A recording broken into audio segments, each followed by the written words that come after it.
এক সাহাবী বলছেন, নবী কেমন ছিল জানো?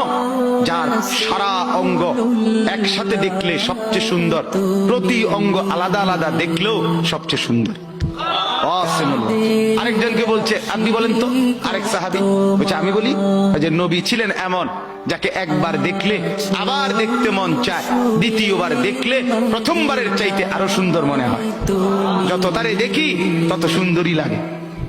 তিনি ছিলেন আল্লাহ তাআলা মেরাজে, এই যে এই মাস 7 আসমানের উপরে আরশে আজিমে আল্লাহ তাআলা নবীকে নিয়ে গেলেন। যখন আরশের উপরে আল্লাহ তাআলা রাসূল সাল্লাল্লাহু আলাইহি সাল্লামকে দাঁড় করাইলেন, এইবার আল্লাহ বললেন, বন্ধু কোনানে আনছি জানেন? আপনি জানেন কোথায় আনছি আপনারে?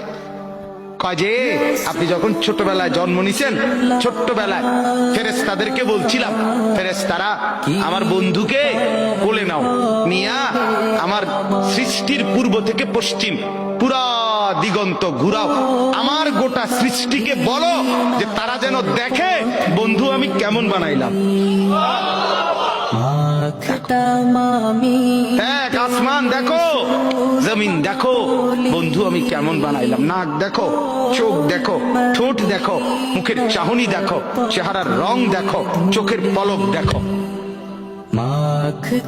এরপরে আল্লাহ 7 আসমানে আরশে আজিমে নিয়ে এইবার আল্লাহ বললেন, বন্ধু সেদিন ছোট্টবেলায় কোলে আপনারে সবাই দেখছে, এবার সব কিছুর উপরে আইনা, উপরে শুধু আমি আল্লাহ, তার নিচেই আপনি, এবার আপনি দেখেন গোটা সৃষ্টি আমি কেমন বানাইলাম। ওই সময় ওরা দেখছে, এখন আপনি দেখেন, আপনি দেখেন।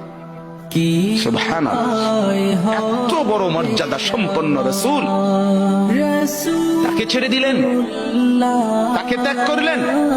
আল্লাহ আমাকেও বুঝ দান করেন, আমাদের প্রত্যেককে বুঝ দান করেন।